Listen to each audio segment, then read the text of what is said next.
মানিকচক থেকে বড় লিড নিয়ে দক্ষিণ মালদার তৃণমূল জয়ী হবে। রবিবার মানিকচকের চৌকি মির্দাতপুর অঞ্চলে ভোট প্রচারে গিয়ে এমনটাই দাবি করলেন দক্ষিণ মালদার তৃণমূল প্রার্থী শাহনাজ আলী রায়হান।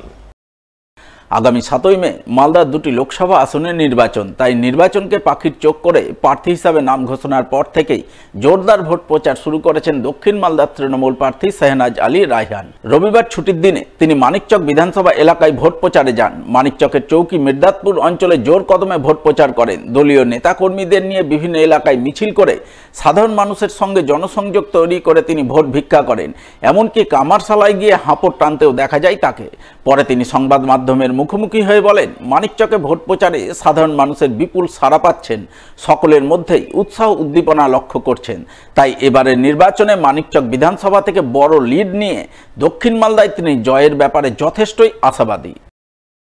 পেলাম এত সুন্দর আজকে আমাদের সারাদিনই এই আপনার মানিকচক বিধানসভাতে জনসংযোগ কর্মসূচি আছে। প্রথমেই তো যখন সাবিত্রী মিত্র মাননীয় স্বর্ণপ্রিয় বিধায়িকা এলেন, যে তুমুল উচ্ছ্বাস আমি নেতা কর্মীদের মধ্যে দেখলাম, সেটা ভাষায় ব্যক্ত করা যায় না। এবং তারপর রাস্তা দিয়ে হাঁটার সময় যেভাবে দুহাত তুলে মা বোনেরা বিশেষ করে আমাদেরকে দোয়া আশীর্বাদ দিলেন, আমি আশাবাদী যে মানিকচক থেকে একটা বড় ব্যবধানে আমি লিড নিয়ে আমাদের তৃণমূল কংগ্রেসকে এই দক্ষিণ মালদাতে জয় করব।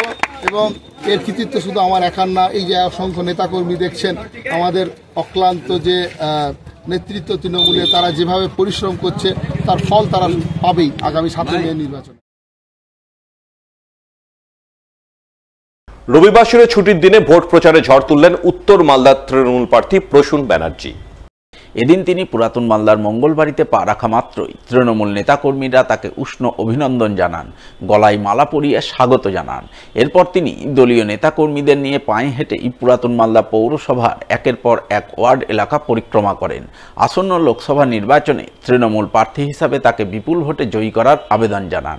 এদিনের এই ভোট প্রচারে তৃণমূল প্রার্থীকে সঙ্গ দেন পুরাতন মালদার তৃণমূল নেতা বিভূতিভূষণ ঘোষ, নবরঞ্জন সিনহা, কার্তিক ঘোষ সহ বিভিন্ন ওয়ার্ডের তৃণমূল কাউন্সিলররা। আজকে পুরো শহরই অলমোস্ট আপনারা দেখতে পাবেন আমরা পায়ে হেঁটে ঘুরবো।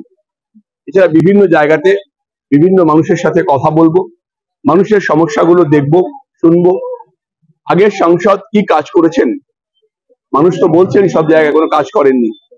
সুতরাং উনি যদি কাজ না করে থাকেন, তাহলে ডেফিনেটলি মানুষের সাংসদের কাছে কি প্রত্যাশা থাকে, এটা অ্যাসেস করার বিষয় রয়েছে। আমরা সবসময় নম্র থাকি, আমরা বিশ্বাস করি যে মানুষের যে ওপিনিয়ন আছে সেটাকে মন দিয়ে শোনা উচিত, মানুষের কথা মন দিয়ে শোনা উচিত।